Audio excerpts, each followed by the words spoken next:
guardavam os porcos fugiram e, indo até a cidade, contaram tudo, inclusive o caso dos possuídos pelo demônio. Então a cidade toda saiu ao encontro de Jesus. Quando o viram, pediram-lhe que se retirasse da região deles. Palavra da salvação.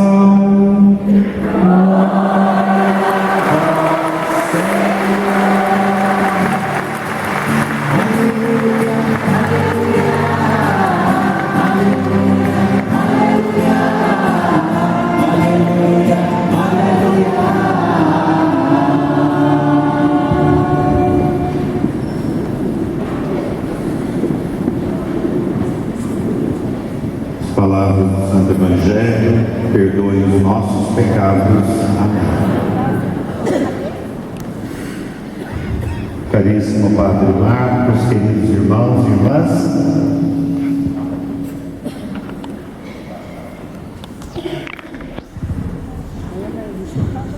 hoje nós ouvimos na primeira leitura do livro do Gênesis. Começa dizendo que Abraão tinha 100 anos quando nasceu o filho Isaac. 100 anos, né? Você já está desanimado da vida? Com 100 anos ele está tendo um filho,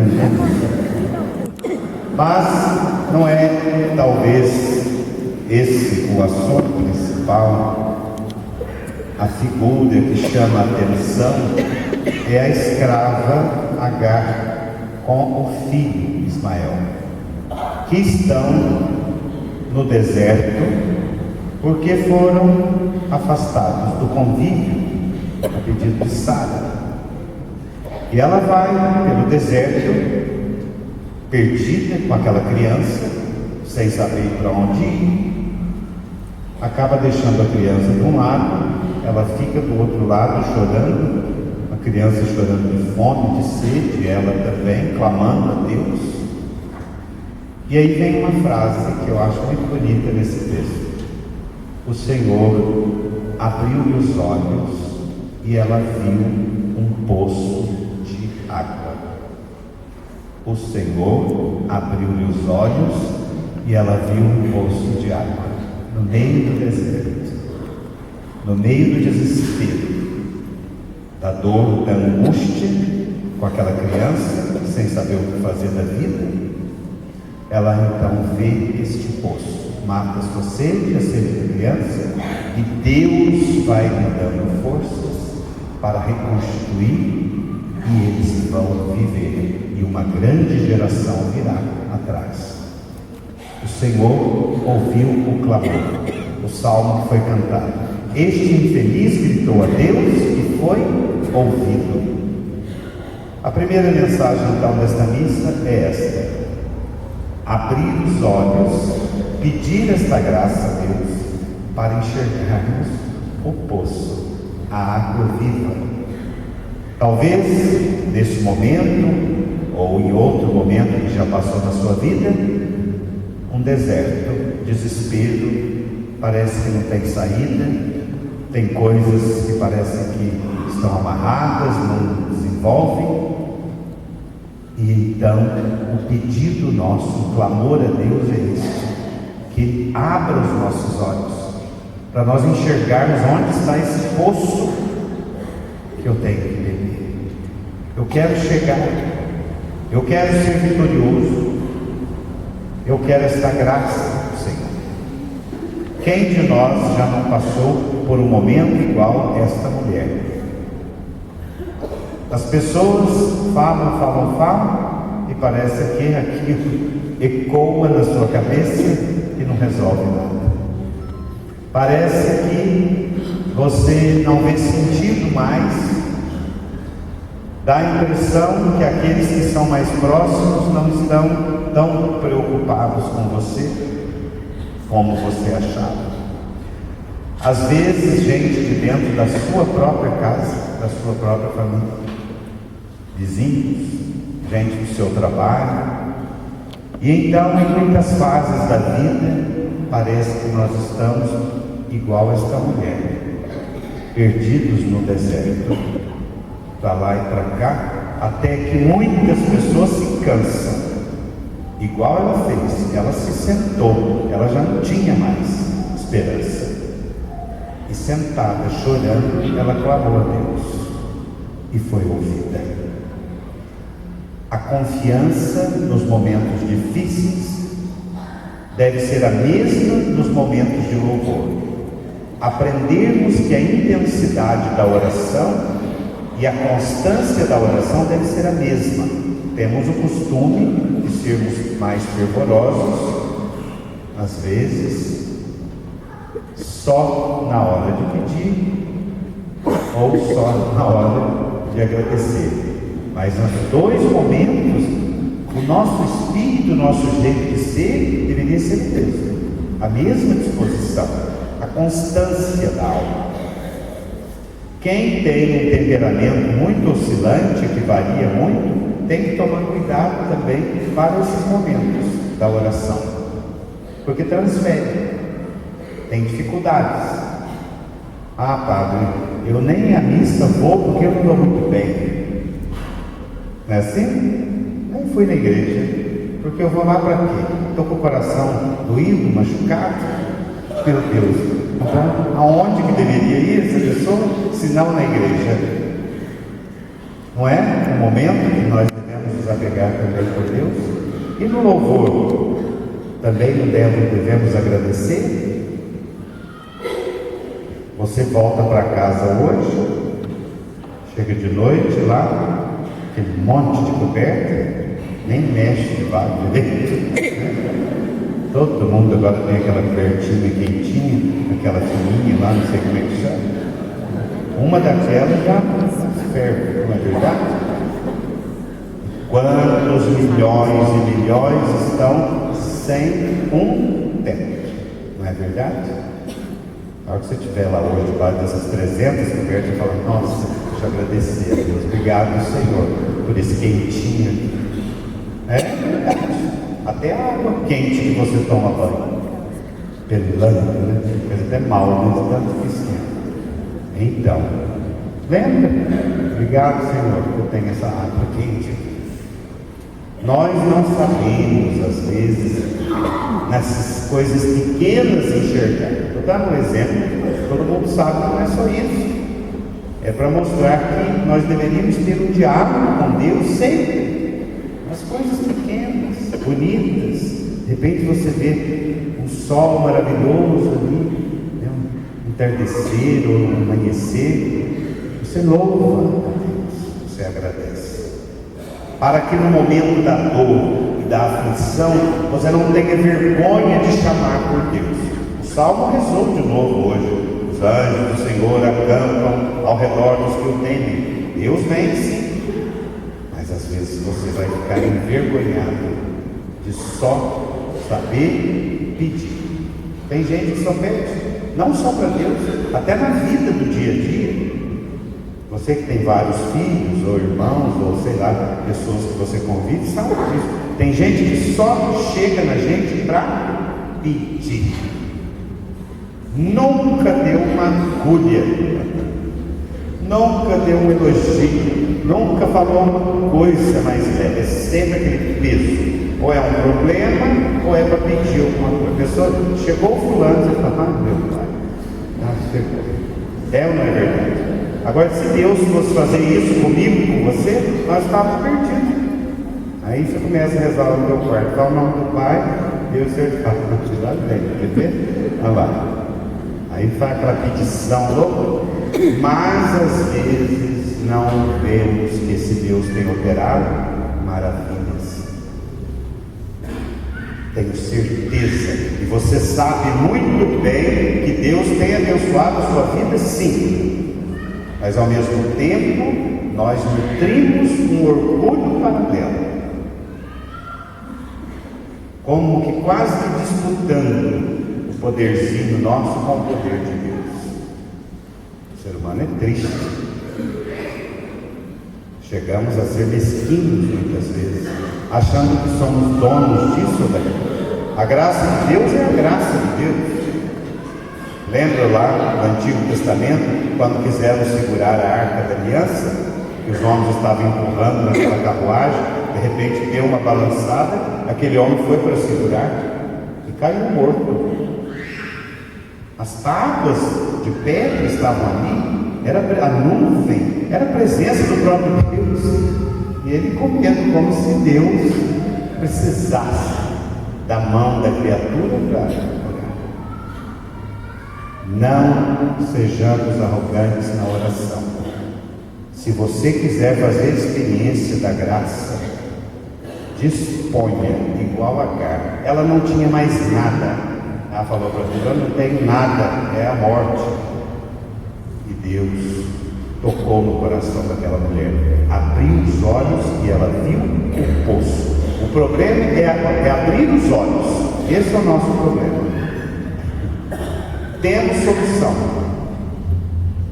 próximo de nós, mas o desespero, a revolta, não sei o que, aí fica ali batendo naquela terra. Mas quando a pessoa abre o seu coração para Deus, você sabe que é isso, impossível que nunca tenha acontecido na sua vida. Talvez não, mas espero que não, que já tenha acontecido. Você vai ainda fazer essa experiência, porque nós somos humanos e temos uma caminhada longa e temos provações, porque somos limitados. Lembrar desta passagem de hoje, confiar em Deus e que a nossa oração seja constante, seja na bonança, seja na tribulação. E o Evangelho de hoje, uma cena diferente, estranha do que temos acostumado a acontecer. Sempre as pessoas ficam felizes com a presença de Jesus, com os milagres, com as curas, com a libertação que ele causa. Mas neste Evangelho de hoje é diferente. Jesus atravessou o lago e foi para outra margem, que nós sabemos, onde moravam pessoas pagãs, que não tinham religião nenhuma. Tanto eram pagãos que eles estavam lá criando porcos. Quando Jesus chegou na margem, dois homens, interessante, não foi Jesus que foi até eles vieram, possuídos por muitos demônios. E quando Jesus perguntou quem eles eram, eles disseram que era uma legião. Comparando legião, que era um termo na época ali muito falado, por causa dos soldados romanos, que eram milhares. Então, num homem só, havia muitos espíritos maus, presos ali, dominando o corpo daquela criatura, que ficava escondido nas cavernas. As pessoas às vezes amarravam, porque eram violentos, e assustavam, machucavam as pessoas. Eles viram Jesus. Meus irmãos, demônio, ele não só conhece Jesus, como também treme de medo, porque é só no nome dele que se expulsa o mal. Você nunca viu falar de expulsar o demônio em nome de Buda, em nome de, sei lá, de Maomé, ou em nome disso? Mas é em nome de Jesus Cristo. É diante dele apenas que todo joelho deve se dobrar no céu, na terra e nos infernos. Aqueles possuídos, aqueles demônios, sabiam que se Jesus os mandasse para os abismos, eles ficariam aprisionados. Por isso eles pediram: manda-nos para esses porcos. Segundo a tradição, parece que essa grande manada tinha mais ou menos 2.000 porcos. Porco que matava mais. E Jesus falou: ide. E limpou o corpo daqueles dois homens que há muitos anos estavam atormentados. Os porcos alvoroçaram todos e desceram o morro abaixo e afogaram no mar. Quando chegaram os donos desses porcos, viram isso, foram à cidade, contaram, e a cidade inteira veio e pediu para Jesus: ó, dá licença, sai daqui da nossa terra. Não quiseram Jesus ali. Preferiram os porcos. Ninguém viu os dois curados, libertados, que certamente desenvolveram ali uma comunidade, Neste lugar até hoje tem igrejas que registram, né, a passagem do próprio Cristo, de comunidades cristãs ali. Esta cena do Evangelho de hoje nos entristece e também devemos pôr a mão na consciência quantas vezes nós também preferimos os porcos. Quem são esses porcos, né? São as nossas coisas. Deixamos Deus, né? Mas o senhor pode ficar aí, né? Fica aqui dentro da igreja, que eu estou indo embora, vou cuidar da minha vida. Parece que temos medo de nos misturar, de entregar a nossa vida, como se tudo que nós vivêssemos fosse pecado. Não é assim. Outro dia, conversando com um jovem que ia entrar lá no grupo de liturgia, alguma coisa, ele falou assim: eu queria fazer parte disso, mas eu posso namorar, né? Se eu entrar nisso. Você pode, tem um monte de gente que é casado, pode namorar. Que medo! Se eu for fazer alguma coisa, né? Uma vez eu te convidei uma pessoa, não sei se o ministério que era uma moça, ela falou assim: padre, eu até vou sim, mas eu gosto tanto de carnaval, aí não vou poder pular mais carnaval. Eu falei: pode pular, pula até quebrar o receu, não tem problema. O problema é você por dentro.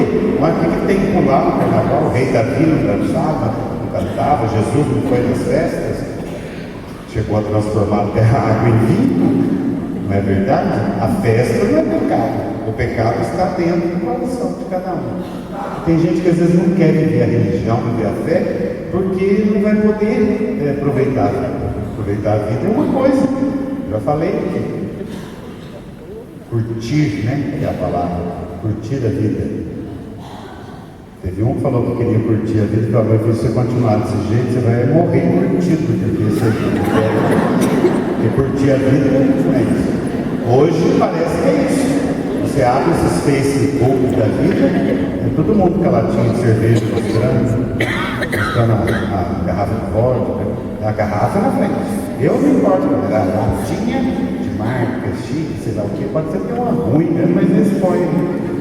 E a foto é da mesa, cheia de bebida. Quanto mais bebida. Olha que ponto que nós chegamos. Que ponto que nós chegamos. Bem, então vamos ver onde que vai parar isso. A imagem, nossa, e aparecer, aquela coisa. Então nós vemos que isso aí tudo é porco, entre aspas, no que nós estamos falando. São os porcos de hoje. É a manada, né? Só que nós não percebemos. E Deus passa longe. Às vezes, uma oração que ao invés de ser do seu interior, expõe uma coisa que a gente nem sabe se é verdadeira. Falta a geração de hoje mais intimidade, mais interioridade, guardar coisas. Não precisa ficar falando tudo. Tem coisas que são nossas, tem coisas que são nossas e de Deus. E vamos dar valor àquilo que tem valor. Jesus falou: não jogue pedra nos porcos. É assim? Aquilo que é sagrado. Aquilo que é sagrado é sagrado. O que ele jogou aos porcos foi o demônio, o mal. Isso sim a gente joga. A pergunta que resta então é esta: o que está sobrando que eu tenho que jogar fora? O que está sobrando em mim que eu tenho que tirar? Do que eu quero que Deus me liberte hoje? Quais os demônios que povoam a minha memória, meu coração? É a autossuficiência? É o que? O orgulho? Lá dentro da minha casa, aqui, acolá? Vamos pedir essas duas graças. Que Ele abra os nossos olhos para a gente ver o poço. Porque tem hora que é difícil de ver o poço. Precisa rezar. Porque o deserto, às vezes, ele é seco. E a realidade dura. É uma doença, é uma provação econômica, é algum problema familiar. E ali, naquela hora, se não for o espírito de oração, você não enxerga esse poço, não. Passa batido e sofrendo. Mas com Deus nós vencemos. E que neste Evangelho nós aprendamos também. Jesus liberta. Ele tem força para tirar o mal de nós. Mas resta saber se nós vamos ter coragem de chegar até Ele e pedir. Louvado seja o nosso Senhor Jesus Cristo, para sempre.